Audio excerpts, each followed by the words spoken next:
Me, same value. For me, it doesn't change. Everything is part of the game, and in relation to the opposition you play, how they defend, and the options that we have to be very efficient in all departments.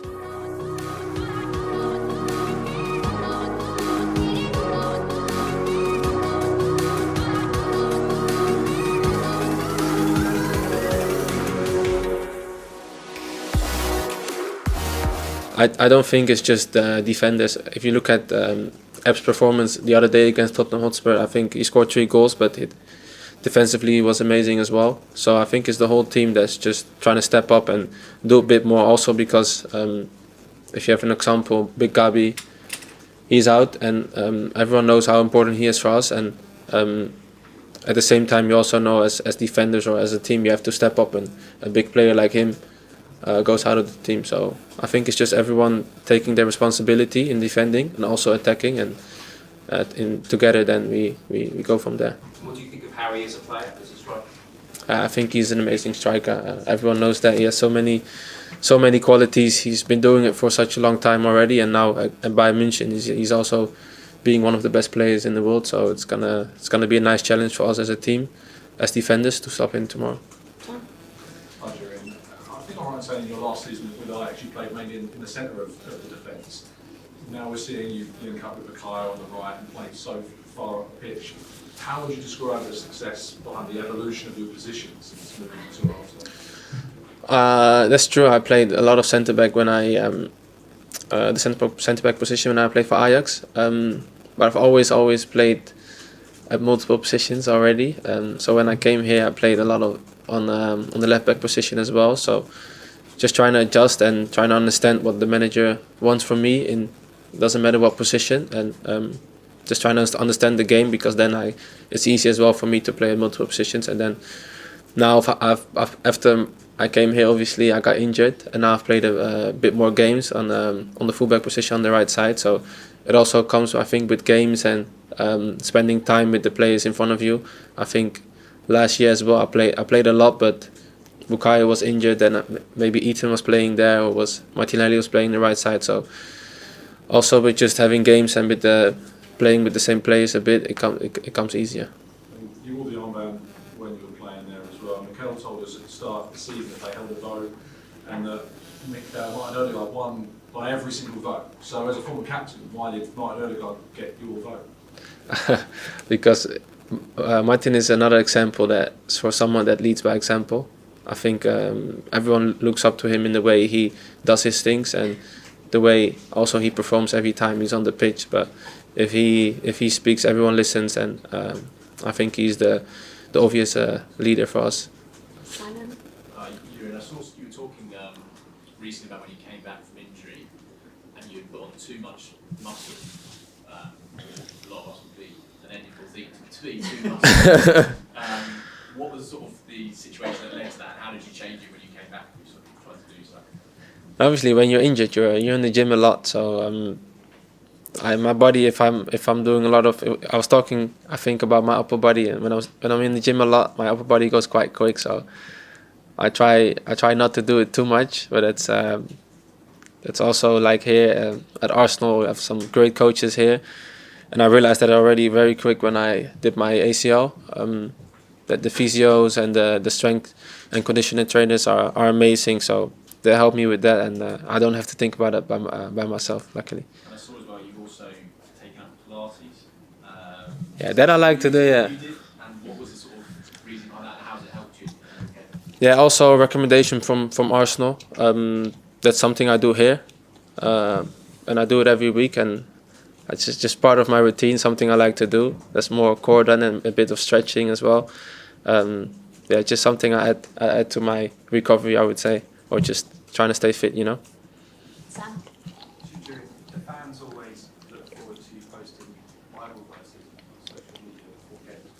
What's the process by which you choose them? Is there a meaning behind for each particular game? You have one lined up? No, I don't have one lined up, but it's very different every game, to be fair. They just come to me as I'm speaking to teammates or to the people around me, close to me, or family, and then I'll then I just come up with one that fits for that day, by myself or for the game. So it's very different every time, but just trying to bring the world into my thoughts as well. Are you conscious that the fans kind of now wait for it and look for them when they come? And it's, They do, yeah, because the other day I think I almost forgot, and I got a lot of messages. So I was like, "Where's the Bible verse?" So it's quite fun, yeah. Isan? In terms of the Arteta's system and with the fullbacks, what kind of areas when you're playing fullback that you have to kind of keep in mind? Because obviously the way he plays will be very different to other teams across the league. So what are the kind of nuances with that position? The differences in the positions? Yeah, between like a fullback for say Arsenal doing Arteta compared to a regular fullback.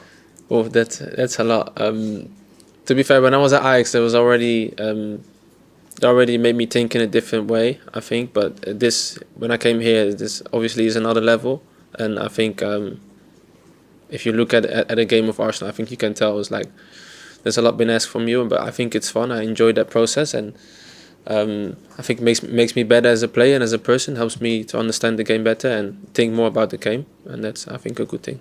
And in terms of obviously the clean sheets your team has already mustered this season, physicality is a part of it too. How important is the physical aspect, the height that you guys have got in terms of intimidation and just physically strengthening the opponent? Yeah, I think very important, but there are so many aspects in the game that are important and that come together and then eventually help you win. But definitely the physical aspect is a big thing. I think we are a physical team. We play physical as well, and we just trying to win our duels. But I think it's also a mentality we have in our game, and something we can always fall back on. Hi, Jury. Manager mentioned last week, obviously with the loss of Gabriel, he says that the team's lost its leader in defence.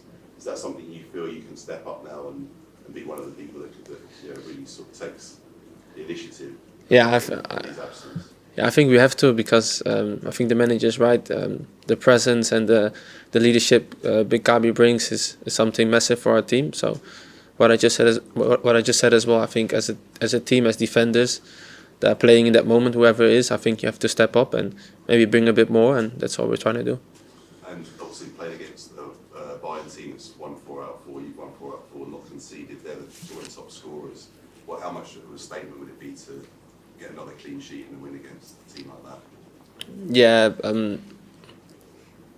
could be a big statement. I think just winning from Bayern Munich is I think a big thing.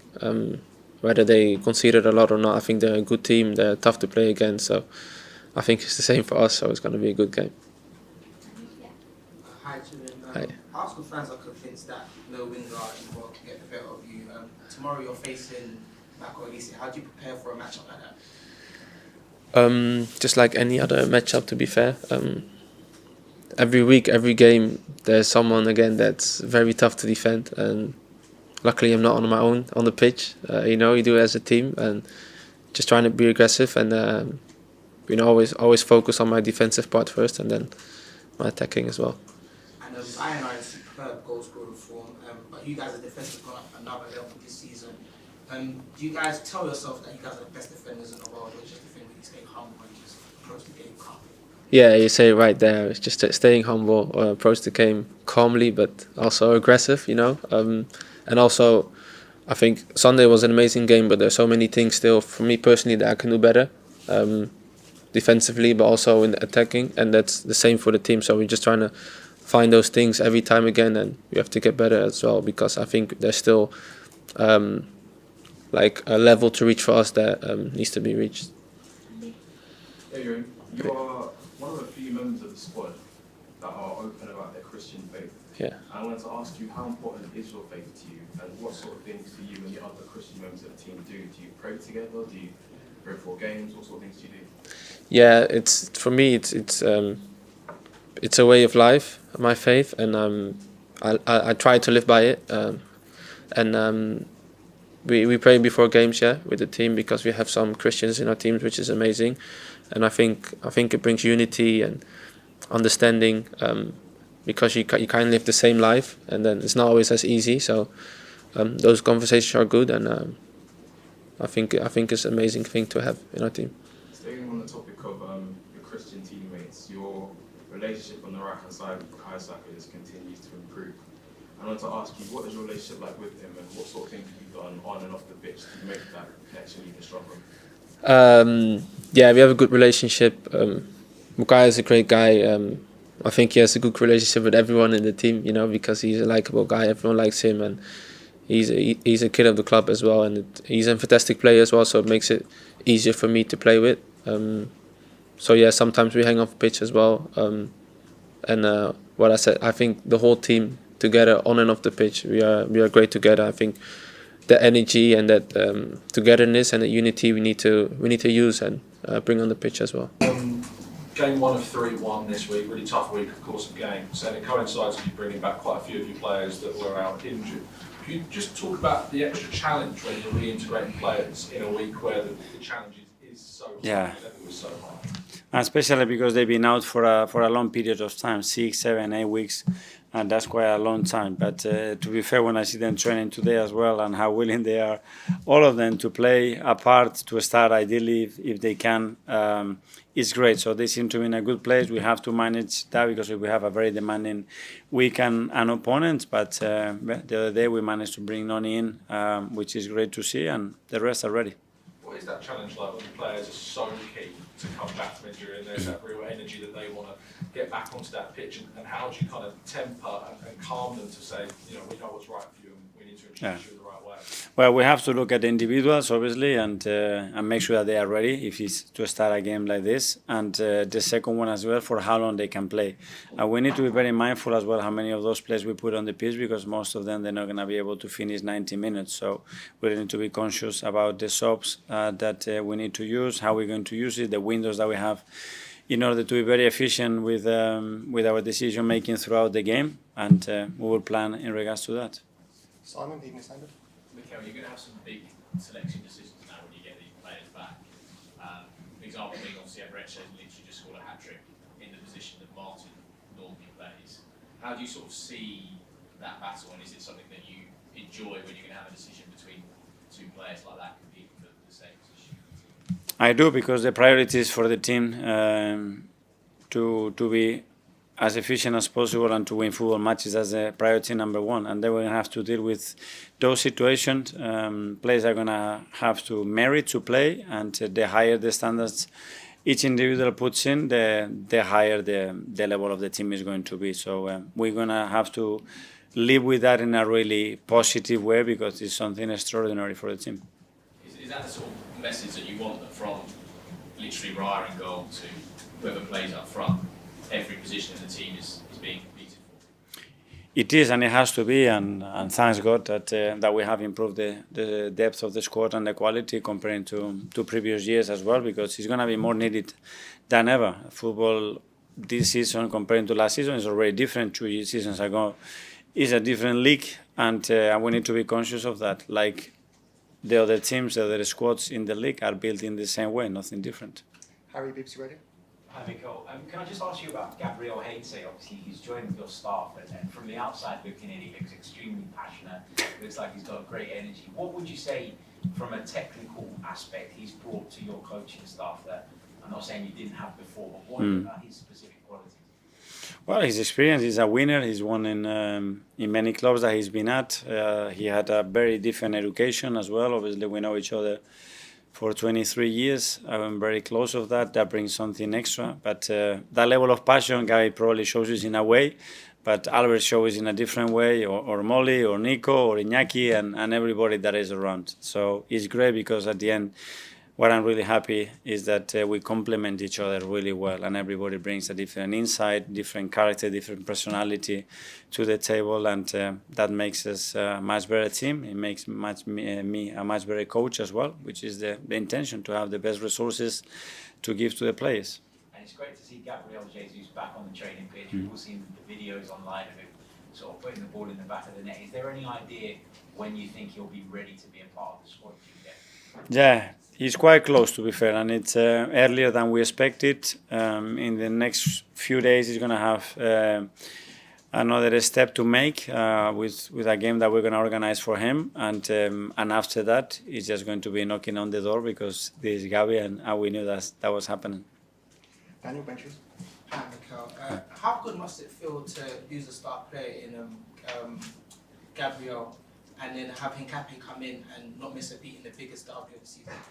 Yeah, well, it's big credit to Piero, because that's a massive challenge to have your Premier League debut starting against your biggest rivals in a really special day against top players up front to replace Gabi. It's not easy at all. He did it in a really convincing way. That's his personality. I'd said before, he's a warrior. He's somebody that faces any challenge, and he's certainly that on Sunday. And we'll go to Davide from Gazzetta dello Sport. Hi. Do you think Arsenal is ready to be considered one of the elite European team, or you need to make a step like beating an already established elite European team like Bayern? I don't know if you talk about performances and consistency. Hopefully, yes, but to consider that in terms of the trophies at that level, I mean, we have never won the Champions League in our history, and Bayern Munich, six. That's why, 6. Thanks for your support.